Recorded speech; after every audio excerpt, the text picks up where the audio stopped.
Bismillahirrahmanirrahim. Assalamualaikum warahmatullahi wabarakatuh. Puji syukur kepada Allah Subhanahu wa taala. Salawat dan salam untuk Rasulullah sallallahu alaihi wasallam. Teman-teman sekalian, alhamdulillah kita bisa berkumpul lagi nih dalam majelis ilmu dan majelis cinta. Jarang kan ya ada majelis cinta ya? Al-Latif bisa jadi majelis cinta. Arti majelis cinta bertemunya dua hati di satu masjid. Dan itu udah terbukti secara sejarah. Kalau kata Pak Iman, Ketua DKM dulu Pak Bambang Pranggono juga ketemu pasangan beliau di masjid Al-Latif. Dan apa yang pernah terjadi kalau kata para filosof akan terjadi lagi gitu. Apa yang pernah berlaku di Masjid Al-Latif akan berlaku lagi dan insya Allah udah terbukti banyak lah. Ada beberapa orang kemarin yang nikahnya di Al-Latif, walaupun mungkin ketemunya di depan masjid, tapi nikahnya di dalam masjid, ya sama aja. Teman-teman sekalian, malam ini kita bakal bicarain kelanjutan dari tema kemarin.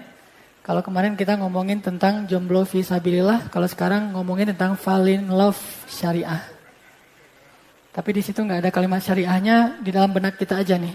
Karena apapun yang kita omongin pasti dibingkai dengan syariah. Sebelum kita ngebahas tentang fall in love syariah atau indahnya saat-saat jatuh cinta dalam persepsi Islam. Kalau ngomongin dalam persepsi sinetron itu udah banyak lah. Atau dalam persepsi novel-novel juga udah banyak. Sekarang kita pengen ngomongin saat-saat indah ketika jatuh cinta itu dalam persepsi syariat. Apakah syariat itu ada juga sensasi cinta yang indah? Apakah dalam kisah-kisah kehidupan Nabi, sahabat, dan orang-orang soleh itu ada nggak adegan-adegan tentang fall in love yang buat mereka itu gimana gitu? Kayak yang kita rasain selama ini tetapi tidak ada label syariatnya. Maka pada malam ini kita akan bahas tentang masalah ini, sekedar motivasi nih. Buat yang kemarin jomblo fisabilillah, cepat-cepat nemuin cinta karena Allah. Dan buat yang udah nikah, gimana cara mengekspresikan cintanya kepada pasangannya yang membuat mereka ngerasa setiap hari itu jatuh cinta. Every day falling in love. Setiap hari jatuh cinta. Setuju gak nih? Kalau setiap hari jatuh cinta, setuju? Beneran? Kita insya Allah nanti kita belajar gimana caranya setiap hari itu bisa jatuh cinta. Bagi yang udah nikah. Kalau belum nikah, hari ini juga jatuh cinta gitu. Insyaallah. Sebelumnya kita baca dulu Al-Quran, firman Allah tentang cinta di dalam surat Ali Imran ayat 14. Surat Ali Imran ayat 14.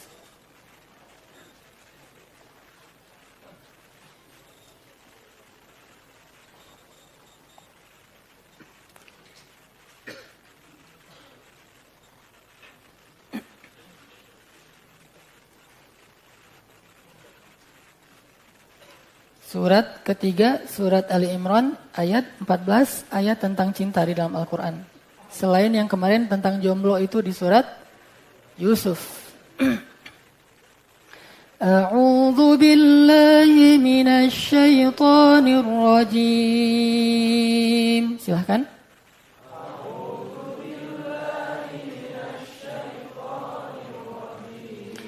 Bismillahirrahmanirrahim.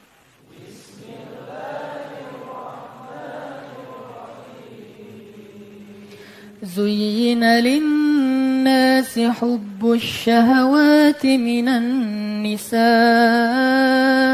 wal banin.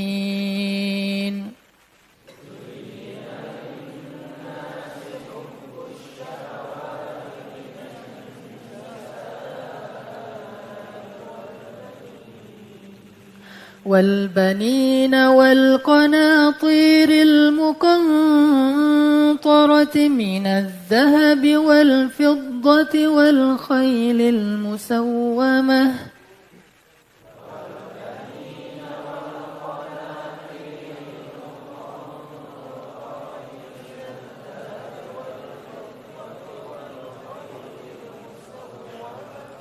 والخيل المسومة والأنعام والحرث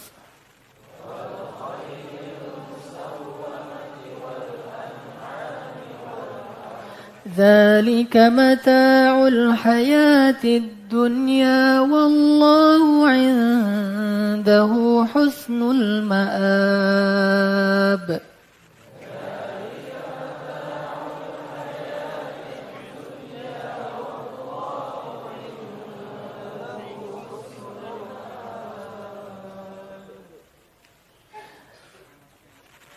Dan telah dijadikan indah bagi manusia rasa cinta dan keinginannya atau gairahnya terhadap istri-istrinya dan terhadap anak-anak dan terhadap perhiasan-perhiasan baik dari emas maupun perak dan terhadap tunggangan-tunggangan yang baik dan juga hewan-hewan ternak serta berbagai macam perkebunan.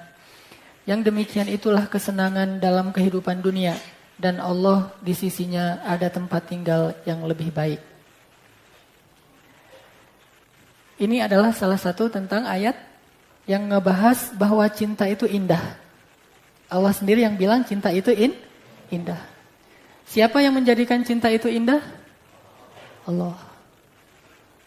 Tapi sebelum saya bahas nih, saya masih ngelihat nih banyak wajah-wajah yang agak-agak tegang gitu ya. Padahal ngebahas cinta itu nggak boleh serius loh. Jadi membahas cinta itu biasanya pembahasannya bukan bab cinta. Kalau itu bab kematian, bab azab kubur, itu memang harus serius. Tapi kalau ngebahas cinta itu, gitu-gitu kan ya. Harusnya kita senyum-senyum, santai. Dan kalau perlu juga gak perlu berdesak-desakan. Kecuali karena emang penuh banget gitu ya.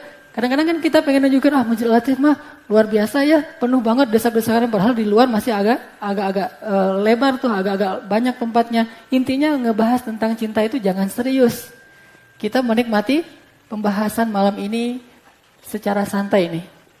Saya gak pengen ceramah, tapi pengen sharing-sharing aja. Kita akan ngebahas beberapa, sebutlah mungkin kata-kata para ulama tentang cinta. Dan Allah sendiri bilang di Al-Quran, cinta itu indah. Itu Allah sendiri bilang. Allah bilang, Zuyyina linnasi hubbus syahawat.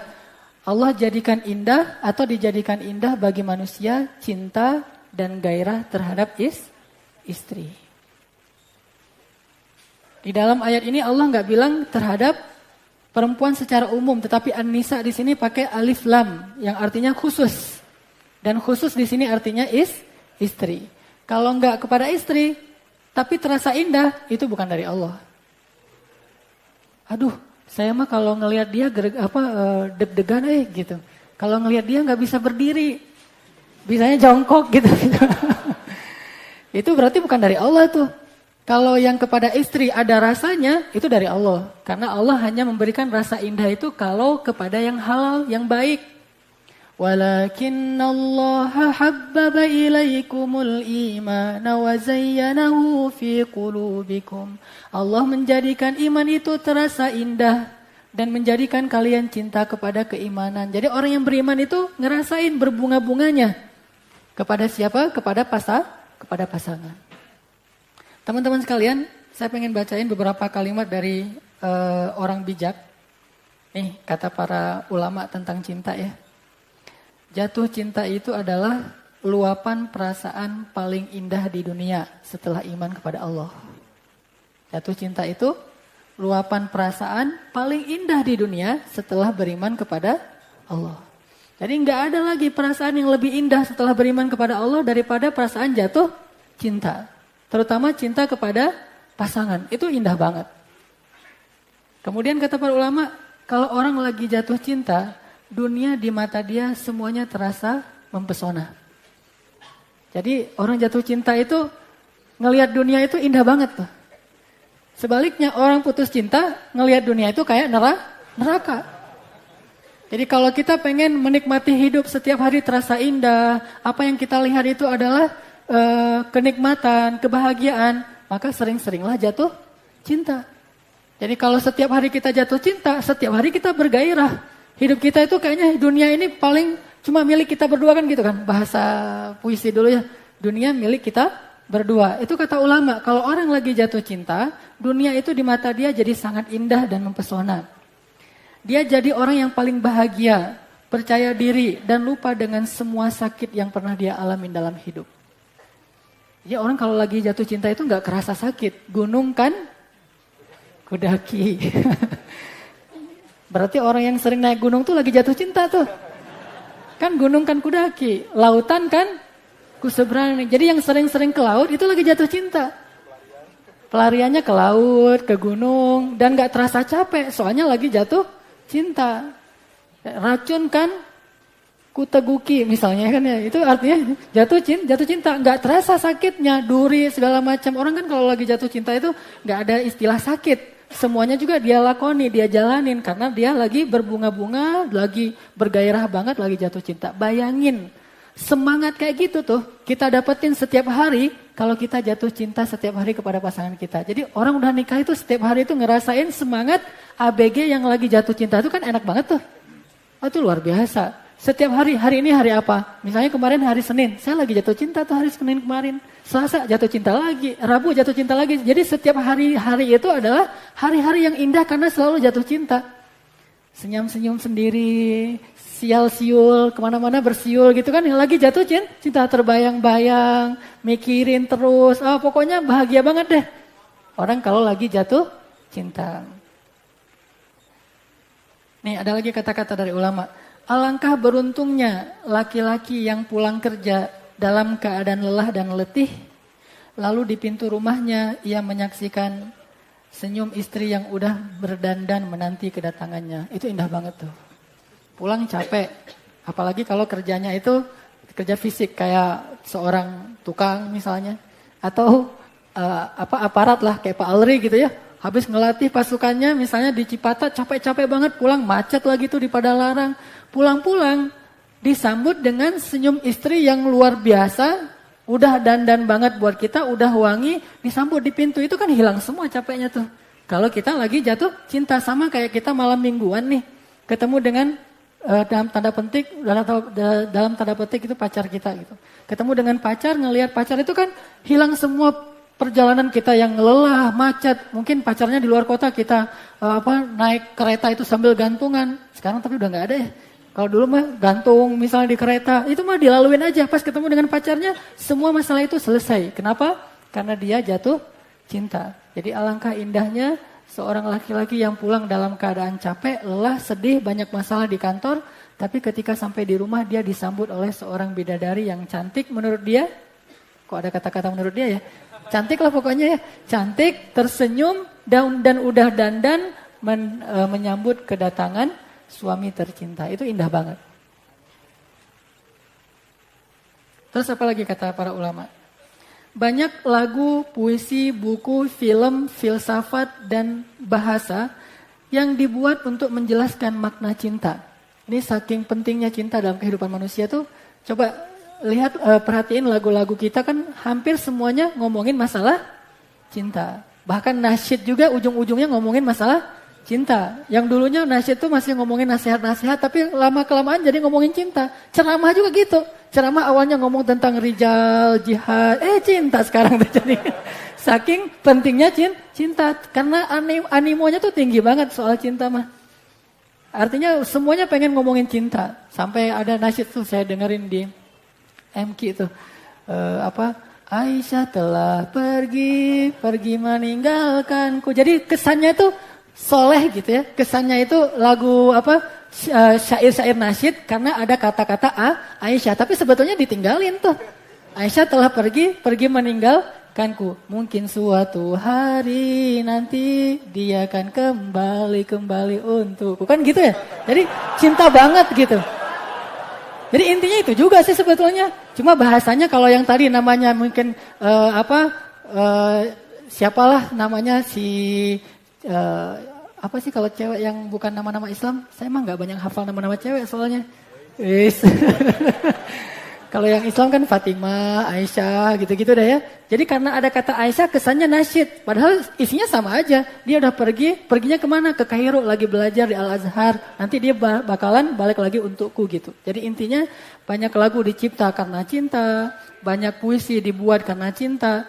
Bahkan dulu ketika saya masih SMA itu saya suka banget nulis puisi. Dan rata-rata puisinya itu tentang cinta. Walaupun saya bukan karena lagi jatuh cinta. Mendeskripsikan tentang cinta. Tapi tahukah kita apa itu cinta? Setelah orang mikir apa itu cinta, setelah orang buat sastra tentang cinta, setelah orang buat film tentang cinta, setelah orang buat nyanyian tentang cinta, kesimpulannya apa kata para ulama? Cinta itu adalah syu'ur la yusaf. Cinta itu adalah perasaan yang gak bisa didefinisikan. Cinta itu perasaan yang gak bisa didefinisikan. Jadi jangan tanya what is love? Gak ada jawaban yang paling tepat. Karena dia sesuatu yang gak bisa disebut. Tapi bisa dirasain. Syu'ur la yusaf. Cinta itu perasaan yang gak bisa didefinisikan. Kita agak coba ilmiah dikit nih. Setelah tadi ngomongin masalah sensasi cinta. Ternyata saya coba baca-baca. Cinta itu bahaya buat kesehatan. Kalau belum sah. Ini studinya ilmiah loh ya, bukan saya dapetinnya juga dari internet, ntar cari sendiri deh. Ternyata jatuh cinta itu bahaya buat kesehatan kalau belum sah. Pertama, menurunkan tingkat konsentrasi. Jadi benar kata Mario Teguh, salah satu yang menurunkan kualitas prestasi anak muda Indonesia itu karena cinta. Kok keras banget dari belakang? Semangat banget. Oke. Dr. Helen Fisher, ini benar apa enggak ya? Tapi saya dapatnya juga kayak gitu. Dari ilmuwan dari Rutgers University di Amerika mengatakan bahwa seseorang yang jatuh cinta seringkali ngalamin kesulitan dalam berkonsentrasi karena terus-menerus mikirin orang yang dicintai. Ada enggak orang yang jatuh cinta terus enggak pernah mikir tentang orang yang dicintai? Kan enggak ada kan ya? Saya cinta loh sama kamu. Tapi kok kamu nggak ngejemput aku tadi siang katanya mau dijemput. Oh iya ya saya lupa soalnya sibuk dengan kerjaan sendiri. Itu nggak ada tuh. Pasti dia yang dia pikirin orang itu, cewek itu dan nggak akan kepikiran yang lain-lain lagi sampai makan juga lupa gitu. Gara-gara mikirin dia. Hal ini merupakan akibat dari hormon dopamin yang membuat seseorang lebih obsesif. Dan ini lebih sering terjadi pada orang yang belum nikah. Catat tuh.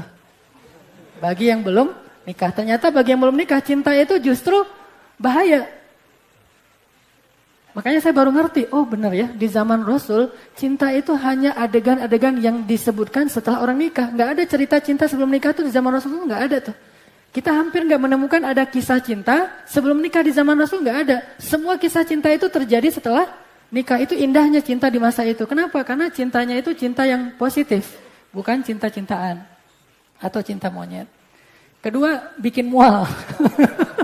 Cinta itu bikin mual. Ketika seseorang bertemu pacar yang dicintai, maka akan terjadi apa sih ini? Pelepasan norepinefrin. Ada yang ngerti nggak? Pokoknya ikutin aja lah ya. Dopamin dan kortisol mengalirkan darah dari usus hingga memberikan efek mual dan rasa gugup. Pernah ngerasain nggak sih yang gitu-gitu? Pernah ya? Oh berarti emang nggak bener nih cintanya. Terus yang ketiga jatuh cinta itu bikin gak bisa tidur, susah tidur. Orang yang jatuh cinta sebelum nikah itu sering susah tidur karena secara ilmiah produksi hormon dopamin dan norepinefrin yang terlalu banyak. Gitu deh. Sok-sok ilmiah tapi gak ngerti. Nah gitu pokoknya. Ini dapatnya bukan dari tulisan orang ya, tapi dari majalah dan dari surat kabar yang ada di internet, yang online. Terus nih, jatuh cinta itu baik buat kesehatan kalau sudah sah. 1, nambah fit. Menurut penelitian di jurnal psikofisiologi, kalau kita sering mikirin orang yang kita cintai, kita bisa dapetin energi tambahan. Ini kata-kata saya aja nih yang di bold. Kalau mikirin yang ngeselin dari dia, nggak usah dipikirin. Dan menurut sebuah studi dari University College London, olahraga bareng pasangan itu lebih baik daripada sendiri. Nah, itu kan keren banget tuh. Olahraga bareng pasangan itu lebih baik daripada sendiri. Misalnya, gendongin istri dari garasi mobil sampai ke dalam rumah. Wih, keren tuh. Itu kan olahraga bareng pasangan. Jadi pas turun mobil biar romantis gitu ya. Yang, kamu jangan turun dulu. Kenapa? Ada sesuatu buat kamu. Ya. Terus kita... Kita ke seberang gitu kan, bukain mobil buat istri kita gendong. Pernah nggak gendong istri? Istri juga belum punya, gimana mau digendong? Makanya saya bilang nih, cinta dalam Islam itu cinta yang sah. Dan kenapa orang malu-malu ngomongin cinta yang baik kayak gini? Sementara orang nggak malu ngomongin cinta yang tadi yang negatif. Kalau saya sih pede aja ngomongin cinta yang sudah sah, karena itu bagus banget, luar biasa. Rahmat dari Allah lah. Jadi kalau Rasulullah pernah gini nih. Pas Rasulullah bawa pulang Sofia, kan Sofia itu dinikahin setelah habis perang ya. Nah pas habis nikah, Sofia ini maaf di antara istri-istri Nabi yang paling tidak terlalu tinggi fisiknya. Dia agak-agak imut gitu, bukan unyu-unyu ya, imut. Nah pas Sofia mau naik ke atas onta, karena nggak sampai kakinya, akhirnya Nabi itu gini. Maaf nih saya praktekin dikit ya. Nabi itu duduk gini, tuh jantan banget tuh, keren banget tuh, gini loh. Jadi Nabi, Sofia, gitu kan, naik ke atas lutut Nabi. Jadi Sofia tuh naik ke atas lutut Nabi, terus dibantuin satu kaki lagi sama Nabi untuk bisa naik ke atas onta. Kalau dalam bahasa sekarang, enggak usah gitu-gitu amat kan, mobilnya sedan, nggak perlu digituin juga kan ya. Kalau mobilnya sedan terus kita sok-sok duduk kayak gitu, apaan sih lo gitu kata istri kita. Udah aja kalau bahasa sekarang, maka bukain pintu mobil itu adalah ngikutin sunnah Nabi ketika Nabi mempersilahkan Sofia naik ke atas unta dengan bertanggakan lutut beliau. Itu kan romantis banget. Dan itu olahraga paling keren. Ternyata menurut orang barat aja, olahraga bareng pasangan itu lebih efektif daripada olahraga sendiri. Olahraga sendiri kan cemberut aja, nggak jelas gitu kan ya. Kalau olahraga bareng pasangan, itu luar biasa. Tadi salah satunya gendongan istri dari garasi sampai ke dalam rumah. Coba deh. Coba, itu luar biasa. Saya sering soalnya. Makanya kenapa saya rajin lari apa segala macam biar bisa gendong istri. Terus yang kedua, cepat sembuh kalau lagi sakit. Gimana enggak? Kalau lagi sakit tuh cepat sembuh ketimbang yang jomblo. Saya pernah ngerasain jomblo tuh sakit tuh susah banget sembuhnya. Tapi kalau udah nikah, sakit malam itu juga sembuh. Pas datang, yang aku lagi sakit kepala nih. Yang mana? Kepala dipegang sebelah mana? Yang ini dipegang langsung sembuh kan? Yang lain yang sakit. Nah, ini. Memandang wajah pasangan itu ternyata bisa ngurangin sakit sampai 40%. Wah luar biasa ya. Masya Allah. Benar kata Nabi. Ketika seorang suami memandang istrinya dengan kasih sayang, maka berguguranlah dosanya. Mungkin gara-gara dosanya berguguran, sakitnya sembuh kan. Salah satu penyebab sakit itu karena dosa kan. Jadi pas memandang wajah istri itu, dosa kita berguguran 40%. Dosa kita. Lalu ketika istri balas memandang, dengan senyumannya, lalu istri datang ke kamar, maka itu berguguran lagi dosa. Lalu ketika mereka tutup pintu, gugur lagi itu dosa. Ketika titik, itu semua dosa itu gugur. Itu luar biasa ya. Islam sampai ke sana ngebahas, luar biasa. Jadi bukan hanya masalah have fun, senang-senang, tetapi ternyata ada hubungannya dengan tadi labelnya itu syariat banget gitu. Menurut studi di PLOS ONE, alasannya memandang wajah orang yang dicintai itu bisa mengaktifkan pusat reward di otak yang dapat memicu pelepasan opioid alami. Yang di bawahnya nggak usah dibaca. Oke? Apa tadi? Cepat nyembuhin sakit. Hanya dengan melihat wajah pasangan. Sama kayak seorang ayah yang capek banget, tapi terus pas pulang ke rumah ngelihat wajah anaknya yang paling dia cintai kan? Itu kan langsung hilang capeknya. Dan saya ngerasain banget. Kalau saya lagi capek pulang terus ngelihat Mutia atau ngelihat Yahya, apalagi bisa main-main sama Yahya walaupun capek, itu hilang semua masalah gitu. Karena cinta banget kepada anak, begitu juga kepada pasangan. Terus terhindar dari serangan jantung. Tuh, luar biasa cinta bisa menghindari dari serangan jantung. Orang yang sedang jatuh cinta sering senyum-senyum sendiri dan berbunga-bunga. Nah itu bagus banget tuh buat ngurangin tekanan darah dan anti stres. Menurut hasil dari penelitian di titik-titik itu baca sendiri, duduk lama-lama dekat kekasih itu bisa nurunin tekanan darah. Bayangin dalam penelitian lain ditemukan kalau orang yang udah nikah sering menghabiskan waktu bersama itu 12% lebih aman dari serangan jantung dibandingkan yang masih jomblo. Orang yang udah nikah 12% lebih aman dari yang masih jomblo dari serangan jantung. Tapi dengan syarat, kalau nikah terus sering di luar rumah, ya nggak berkurang juga resikonya. Tapi kalau nikah seneng bareng, kayak misalnya saya tuh suka kalau ngajar itu disamain jadwal ngajar saya dengan jadwal ngajar istri. Biar berangkatnya bareng, terus di mobil canda-candaan, apalah segala macam. Nah itu bisa nurunin 12% resiko serangan jantung. Terus juga, udah. Ya, gitu aja deh pokoknya. Jadi orang yang nikah itu, cinta setelah nikah itu luar biasa. Dan cinta sebelum nikah itu hanya buat orang grogi, gak jelas gitu. Tapi insya Allah grogi itu akan hilang setelah menikah dan muncul adalah berbunga-bunga. Sekarang kita lihat sebentar tentang ilustrasi gimana laki-laki itu grogi banget. Grogi itu membuat menambah resiko bagi kesehatan dia ketika dia jatuh cinta ke orang yang belum sah bagi dia. Ini ilustrasi doang nih, gimana orang grogi kalau jatuh cinta. Ini luar biasa cinta itu. Ya, itulah kurang lebih orang yang lagi jatuh cinta itu serba salah.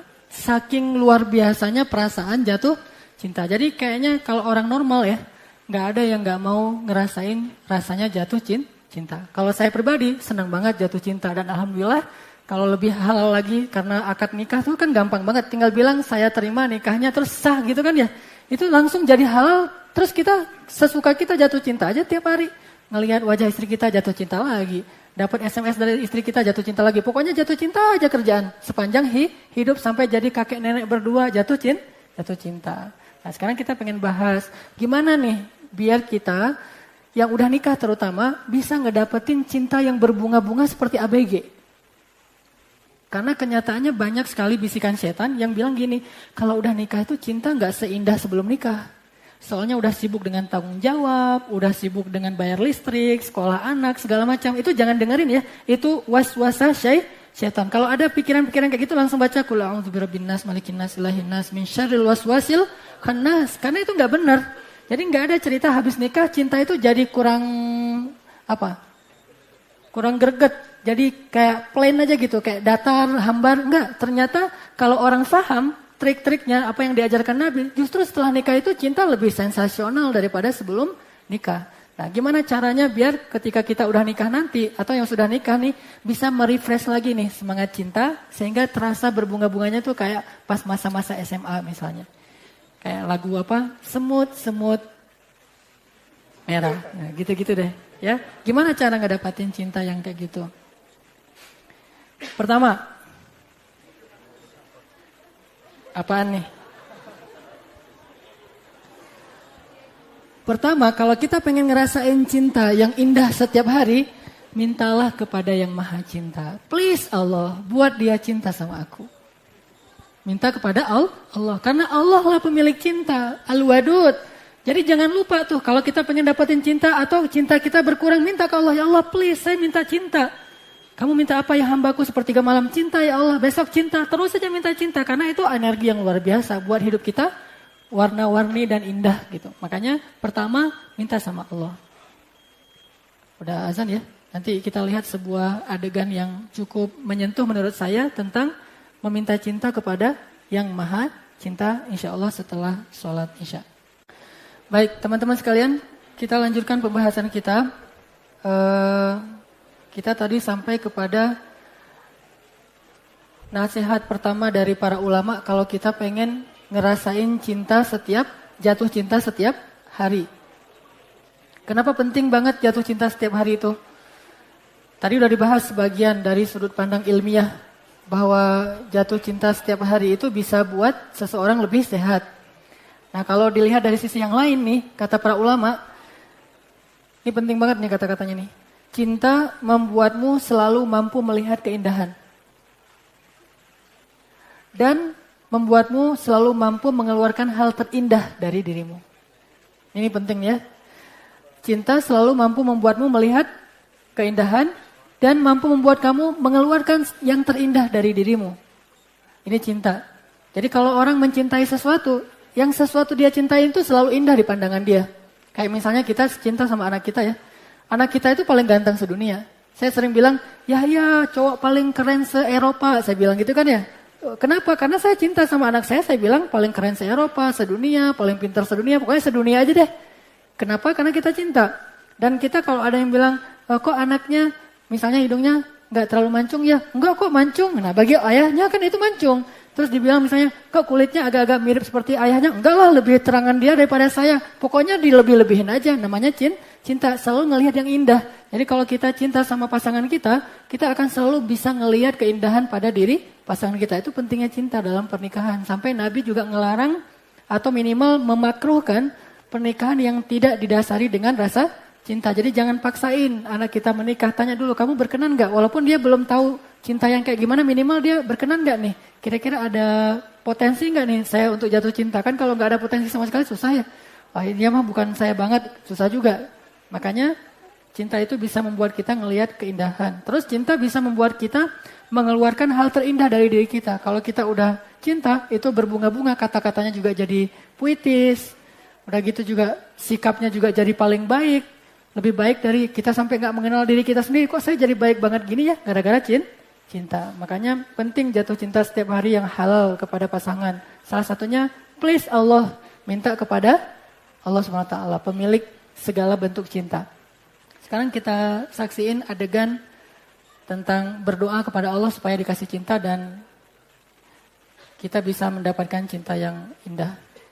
Ya, kesimpulannya kasihan banget ya lulusan Kairo ya.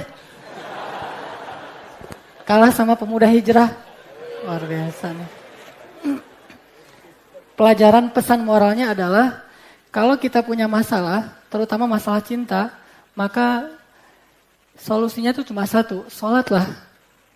Fasta'inu bis sabri wassalah. Jadi minta tolongnya sama Allah dengan sholat. Udah aja kalau misalnya kita lagi ada masalah, saya pengen sama menikahi perempuan itu, cuma kayaknya gak selevel nih. Udah biar selevel, sholat. Gitu. Bukan biar selevel terus kita caper atau pakai berbagai macam pencitraan. Enggak, sholat aja. Nanti Allah akan buat jalan-jalan yang min haitsu la yahtasib, gak terduga-duga. Jadi ini cerita nih pemuda hijrah banget nih. Dari rockers kemudian jadi seorang yang rajin ke masjid karena ada seorang perempuan yang namanya Sarah yang dia cintai dan Allah mempertemukan dia. Ini mudah-mudahan bisa terjadi juga di Al-Latif insyaallah. Aminin ya akhwat ya. Itu yang pertama ya, doa sama Allah. Yang kedua, say I love you. Nah, pernah nih ada seorang sahabat lagi duduk sama Nabi, tiba-tiba datang seorang laki-laki. Terus sahabat ini bilang ke Nabi, ya Rasul, saya itu cinta sama laki-laki itu karena kesolehannya. Jadi cinta karena Allah. Terus Nabi tanya, kamu udah kasih tahu ke dia kalau kamu cinta sama dia? Belum, kata dia. Kata Rasul, kalau kamu mencintai seseorang, katakan kepada dia. Ana uhibbuka fillah, kalau kepada sesama laki-laki. Kalau kepada perempuan kan bukan ana uhibbuki fillah, I love you. Kan gitu aja ya, biar lebih berasa gitu kan. Say I love you. Jadi yang udah nikah nih, coba tanya muhasabah diri kita. Sehari berapa kali kita ngomongin love kepada pasangan kita? Harusnya minimal setiap hari itu sekali. Dan alhamdulillah saya sampai hari setiap hari masih ngomongin love, tapi dengan cara yang kreatif. Jangan cara yang sama, kalau cara yang sama mah basi ya, 3 kali udah gak enak. Coba yang kreatif, mikirin, oh hari ini saya pengen ngomongin love-nya itu, tiba-tiba pas dia keluar rumah di sendal tuh ada kalimat I love you misalnya gitu. Di sendal gitu ya. Kalau atau pakai agak-agak bahasa gombal gitu kan, kamu tahu nggak paku apa yang paling dalam misalnya? Paku apa? Paku cinta padamu gitu kan. Kan jadi, aduh kok ada ya. Jadi berasa gitu kan. Jadi say I love you itu yang sering gitu. Bilang I love you kepada yang bukan pasangan itu gak berpahala. Tapi bilang I love you kepada pasangan itu pahala. Dari sisi mana besar pahalanya? 1, nyenengin hati orang yang beriman. Kata Nabi sebaik-baik amal itu menyenangkan hati orang lain. Nah menyenangkan hati orang lain kalau istri itu luar biasa pahalanya. Jadi agak-agak kreatif. Gombal-gombal dikit tak apalah. Gombal warming. Gak pernah gagal tuh. Tuh. Barusan gempa ya? Enggak deh kayaknya. Masa? Iya enggak gempa. Jantung aku tahu yang gempa gara-gara kamu. Nah kan. Jadi gombal warming itu enggak pernah gagal menurut saya. Saya alhamdulillah beberapa kali ngegombal berhasil gitu. Selalu bisa buat ceweknya berbunga-bunga dan itu nyenangin hati dia dan bertambah cinta kita. Jadi gombal aja deh. Tapi gombalnya tuh yang tulus. Karena ada gombal yang benar-benar lebay, tapi ada gombal yang tulus. Kalau gombal yang tulus itu kita perhatiin dulu. Kayak saya pas lagi jalan sama istri saya di toko buku gitu. Saya duduk aja dari jauh perhatiin. Pas sudah nanti ketemu dia, kenapa ya aku kok pas di toko buku tadi nggak nyaman banget? Kenapa? Sakit ya kata dia gitu kan gitu ya. Enggak, soalnya aku ngerasain jantung aku tuh nggak ada di dalam. Soalnya lagi jalan-jalan nyari-nyari buku kamu gitu kan. Itu kan terasa, oh ya gimana gitu. Ya Andre Taulani gitu deh.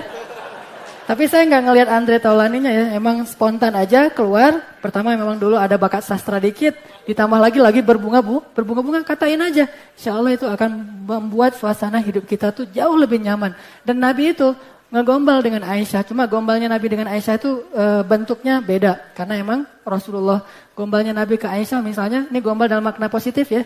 Nabi manggil Aisyah, ya Humairo, hai perempuan yang wajahnya merah-merah gitu kan, itu gombal banget. Terus ya Aish, atau kalau kata orang Sunda apa? Ya Ais, kan itu ya Aish. Aish itu yang cantiknya itu luar dalam gitu. Jadi bahasa-bahasa gombal warming ini harus jadi dilatih dari sekarang nih latihan ya. Tapi latihannya sendiri dulu di cermin. Kira-kira saya kalau lagi gombal di cermin kelihatan nggak kalau saya bohong gitu? Jadi biar bagus nanti pas udah nikah. Itu bagus banget, luar biasa kalau kita bisa ngucapin I love you kepada pasangan kita setiap hari. Lewat SMS. Tapi yang luar biasa juga tuh bisa lewat bunga. Kenapa? Kata para ulama, bunga bagi perempuan adalah sihir. Bunga untuk perempuan itu adalah sihir. Hampir tidak ada perempuan yang gak suka bunga. Jadi kalau kalian pengen nyihir cewek, pakai bunga. Tapi cewek yang dimaksud di sini adalah istri. Jadi kasih bunga. Saya pernah tuh agak-agak lucu sih. Saya bawa pulang bunga mawar pas lewat di Unpad tuh. Lagi banyak jual-jualan bunga tuh. Saya beli. Pas saya bawa pulang ke rumah, memang timingnya gak jelas sih. Timingnya pas istri saya lagi pindahan rumah. Ngasih bunga, coba bayangin tuh. Lagi pindahan rumah, ada bunga nih di jalan, beli deh. Lalu pas sampai di rumah, yang ada kejutan buat kamu. Apaan? Udah tutup mata dulu aja. Tapi udah pasti tahu lah, pasti hadiah biasa-biasa aja. Karena saya gak sanggup beli yang mahal-mahal. Terus pas dia buka matanya, bunga beli di mana? Pokoknya nggak usah tahu. Ya makasih ya. Terus apa gitu kan ya? Apanya nggak usah dijelasin. Nah udah gitu kan lagi repot tuh pindah-pindahan ngepek barang. Besoknya saya tanya, yang bunga kemarin mana? Aduh ketinggalan di rumah yang lama. Kan itu nggak keren banget tuh. Makanya kalau mau ngasih bunga cari timing yang lebih tepat gitu.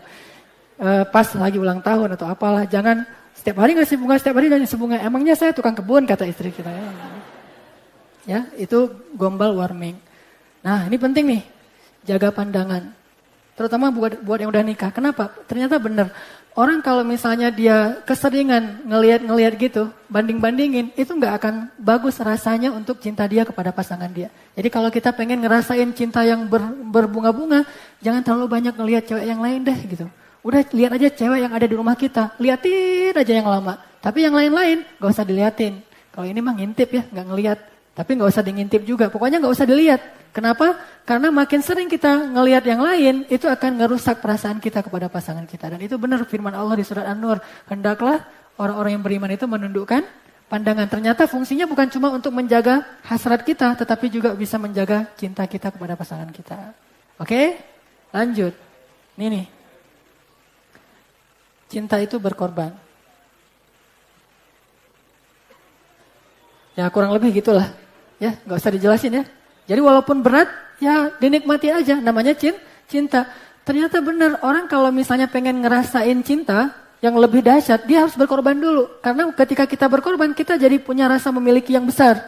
Sehingga makin besar pengorbanan, makin gak mau putus, gak mau ditinggalin. Karena kita udah ngasih habis-habisan. Bandingin aja cinta ibu dengan cinta ayah kepada seorang anak. Itu lebih besar mana? Lebih besar ibu rata-rata ya. Kenapa? Karena ibu berkorbannya lebih ketimbang ayah. Kalau ayah mah paling cuma ngasih nafkah. Kalau ibu dengan jiwanya, dengan nyawanya, dengan fisiknya, semuanya lah. Dia ngasih susu demi untuk bisa nyusuin anaknya yang banyak susunya. Dia rela jadi gendut, jadi gemuk demi anaknya. Padahal dulu dia jaga badan banget. Sekarang gak apa-apa deh saya agak-agak gemuk. Yang penting anak saya dapat susu yang banyak. Kan berkorban tuh. Sehingga cinta ibu itu gak terbalas. Jadi kalau kita pengen ngerasain cinta yang besar, berkorban. Insya Allah kita akan muncul tuh. Saya kok gak bisa punya perasaan ya, berarti kurang berkorban. Korban lagi. Insya Allah akan muncul. Nih, ini penting banget nih. Genggam tangannya. Pernah nggak yang udah nikah nih saya tanya ya? Yang belum nikah jangan. Pernah nggak baca Quran sambil genggaman tangan. Saya mah suka kayak gitu tuh. Malah kemarin seandainya saya nggak merhatiin fikih, udah jadi tuh. Kemarin saya sholat sama istri ya, sholat sunnah. Pengennya sholat sunnahnya tuh rangkulan gitu. Kan keren banget ya. Cuma nggak boleh. Apa-apaan nih kata Allah, sholat sunnah kayak gini gitu.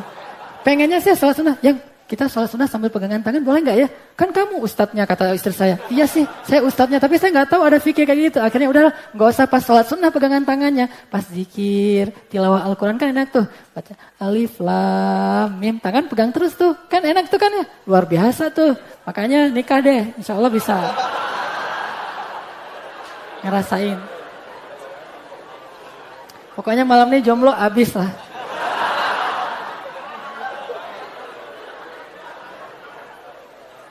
Saya baru ngerasain sholat yang bersentuhan. Kalau biasa kan kita soft itu kan sentuhan cowok-cowok gitu kan ya. Biasa aja lah. Sentuhan Allahu Akbar, sentuhan ininya nempel. Karena soft yang baik itu yang rapat. Pernah nggak sholat soft yang rapat itu dengan istri? Itu kan lebih dahsyat lagi tuh men. Sholat ininya ketemu dengan lengan istri kita. Aduh, sholatnya tuh bisa baca 1 juz biar lama berdirinya kayak gitu terus gitu. Di mana saya ngerasain itu? Di Masjidil Haram loh. Ternyata di Masjidil Haram itu ada spot untuk orang sholatnya itu couple, berpasangan. Oh. Kalau pengen tahu di mana spotnya, umrah bareng kita. Insya Allah nanti ada umrah backpacker. Saya kasih tahu di mana spot sholat berpasangan di Masjidil Haram itu ada. Saya baru tahu pas saya umrah bareng istri saya, duduk aja nungguin sholat subuh di tempat itu. Saya nggak tahu kalau itu spot untuk pasangan. Pas udah mau iqomah, datanglah petugas-petugas askar yang perempuan. Katanya, suami istri kata dia. Ya ini istri saya. Oh kalau istri suami istri rapat kata dia. Disuruh rapat malah. Oh iya rapat. Di dalam Masjidil Haram. Itu luar biasa. Ini hanya bisa dilakukan kalau kita udah nikah. Makanya nggak bisa kalau yang belum nikah. Tetap aja syaratnya nikah. Jadi jangan terlalu banyak mikir ya. Udah aja besok nikah deh insya Allah. Nih, keren juga nih. Bercanda sama istri. Apalagi kalau suami istri keren gini kan, dua-duanya. Apa kata Nabi? Segala sesuatu selain zikrullah adalah permainan dan sia-sia. Kecuali 4 hal. 1, suami yang bercanda dengan istrinya. Itu gak sia-sia. Segala sesuatu yang gak ada zikirnya itu sia-sia. Kecuali suami yang bercanda dengan istrinya. Nabi pernah gak bercanda dengan istri? Sering banget. Salah satu adegan bercandanya Nabi ketika lagi perjalanan dengan Aisyah, Nabi bilang ke sahabat, kalian duluan ya, duluan. Sahabat pada pergi duluan, Nabi tinggal sama Aisyah berdua. Aisyah, kita lomba lari yuk, gitu. Kan itu bercanda, lomba lari tuh. Aisyah masih kurus, Aisyah menang. Bukan menang sih, Nabi ngalah aja demi Aisyah. Menang tuh Aisyah, tuh aku menang, segala macam. Aisyah senang, ya udah gitu.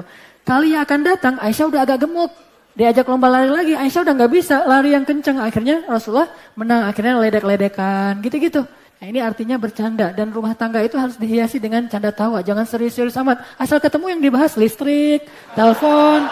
Gak seru atuh ya. Ngebahas itu mah ntar aja deh. Habis makan, nih makan juga belum udah ngebahas telepon, listrik, anak, sekolah, segala macam. Aduh, kalau ketemu itu canda. Tadi balik lagi ke gombal ya. Ya kurang lebih seperti itu. Yang terakhir. Beli roti, pisang, mangga, apel, sama hamburger segitu aja takut gemuk. Apa nih pesannya? Terutama untuk yang akhwat ya, jaga badan, itu penting banget. Karena gimana juga, hal ini salah satu kecantikan perempuan itu salah satunya di fisiknya. Sehingga kalau misalnya setelah nikah kan kenapa kok jadi kurang ada sensasi hubungan suami istri? Karena salah satunya nih, karena perempuan setelah menikah kurang memperhatikan fisiknya lagi, udah nggak kayak dulu pas sebelum nikah. Apalagi udah pernah hamil, menyusui, melahirkan, udah males lah treadmill lagi. Nah sekarang kita niatkan fisabilillah. Jadi jaga badan itu lari, renang dan segala macam, biar selalu kelihatan cantik. Karena emang gimana mau ngelakuin adegan-adegan yang saya bahas di atas, kalau tidak, coba bayangin istri kita beratnya misalnya 90 kilo. Mau olahraga ngangkat dari garasi sampai ke rumah kan susah kan ya? Udah diseret aja deh gitu kan. Kan gak seru kalau diseret, lebih seru kalau digendong gitu. Jadi gak bisa digendong. Banyak adegan yang gak akan seru kalau kita istri gak jaga badan. Jadi benar banget tuh kalau cewek tuh buat yang shift perempuan buat waidu juga. Waidunya tuh treadmill, berenang, atau minimal olahraga-olahraga ringan lah. Supaya bugar juga, sehat, dan itu luar biasa. Itu ya. Teman-teman sekalian, kesimpulannya apa? Ternyata saat-saat jatuh cinta setelah menikah itu jauh lebih mempesona, lebih keren daripada sebelum nikah. Dan ternyata jatuh cinta itu salah satu rahmat Allah, anugerah Allah, dan diatur dalam syariat. Ada banyak tips dari para ulama, sehingga gak usah khawatir. Menikah itu justru akan menambah gairah cinta, tidak akan mengurangi gairah cinta. Jadi nikahlah besok juga, insya Allah ya. Sebelum kita tutup nih, ada beberapa pengumuman. Pertama, ada kabar berita duka. Kemarin alhamdulillah setelah kita membantu emaknya atau ibunya Pak Hidayat di rumah sakit, alhamdulillah terkumpul berapa puluh juta gitu ya. Dan operasinya sukses alhamdulillah, tetapi akhirnya kemudian dibawa pulang. Seminggu setelah dibawa pulang, emaknya Pak Hidayat meninggal dunia. Jadi baru seminggu yang lalu meninggal dunia. Jadi malam ini kita coba sama-sama doain emaknya Pak Hidayat. Yang kedua, insya Allah malam Ahad ini kita akan ngadain Qiyamul Lail lagi, karena udah 2 minggu insya Allah masuk ke juz 5. Jadi bagi yang punya waktu, ayo kita malam mingguan di Masjid Al-Latif, Qiyamul Lail, 1 juz, dan mudah-mudahan kita mau nangis bareng-bareng dan minta jodoh pada Allah, cinta kepada Allah insya Allah. Terus yang ketiga, saya pengen tanya ke yang cewek-cewek nih, yang akhwat, posisi akhwat sekarang dengan ada dikasih tempat khusus di atas, itu lebih nyaman atau seperti dulu aja di bawah? Berarti, kelihatan saya ya. Alhamdulillah. Mungkin minggu depan yang akhwatnya, kalau bisa yang masih muda nih, yang gak terlalu uzur, silakan nanti tempatnya di atas, biar ikhwanya semuanya kebagian tempat juga di bawah. Gitu ya. Terus, itu aja paling. Dan doain mudah-mudahan kita bisa menemukan solusi ini untuk parkir kita, supaya juga saudara-saudara kita, tetangga-tetangga kita nggak merasa terganggu karena keadaan ini, dan ini di luar kemampuan kita juga. Mudah-mudahan sama-sama nanti kita carikan solusinya. Gimana taklim tetap berjalan, kita bisa nuntut ilmu, kita bisa bareng-bareng di masjid, tetapi tidak mengganggu orang lain. Insya Allah akan kita terus carikan pola yang terbaik. Mudah-mudahan ini bermanfaat. Ayo kita sama-sama tutup dengan doa. Pertama doa untuk diri kita, keluarga kita, emaknya Pak Hidayat, kaum muslimin di seluruh dunia. أعوذ بالله من الشيطان الرجيم بسم الله الرحمن الرحيم الحمد لله رب العالمين حمدا يوافي نعمه ويكافئ مزيده يا ربنا لك الحمد كما ينبغي لجلال وجهك الكريم وعظيم سلطانك اللهم اغفر لنا ولوالدينا وارحمهما كما ربيانا صغارا اللهم اغفر لها وارحمها وعافها واعف عنها وأكرم نزلها ووسع مدخلها واجعل قبرها روضة من رياض الجنة ولا تجعل قبرها حفرة من حفر النيران الحمد لله على نعمة الإسلام الحمد لله على نعمة الإيمان الحمد لله على نعمة الهداية الحمد لله على نعمة الهجرة الحمد لله على نعمة التوبة الحمد لله على نعمة الأخوة اللهم اجعلنا لك ذكارين لك شكارين إليك منيبين ربنا هب لنا من لدنك ذرية طيبة إنك سميع الدعاء يا ودود يا ودود يا ودود نسألك الود يا ودود نسألك الود يا ودود ارزق بيننا مودة يا ودود نسألك الرحمة يا رحمن يا غفار اغفر لنا ذنوبنا يا تواب تب علينا يا أرحم الراحمين اللهم انصر الإسلام والمسلمين اللهم انصر المسلمين في فلسطين اللهم انصر المسلمين في سوريا اللهم انصر المسلمين في العراق اللهم انصر المسلمين في مصر اللهم انصر المسلمين في روهينيا اللهم اجعل بلدنا هذا إندونيسيا بلدا آمنا وارزق أهله من الثمرات من آمن منهم بالله واليوم الآخر اللهم اهد شباب المسلمين اللهم اهد شباب المسلمين اللهم استر عورات نساء المسلمين ربنا هب لنا من أزواجنا وذرياتنا قرة أعين واجعلنا للمتقين إماما سبحانك اللهم وبحمدك أشهد أن لا إله إلا أنت أستغفرك وأتوب إليك السلام عليكم ورحمة الله وبركاته وبركاته وبركاته وبركاته وبركاته وبركاته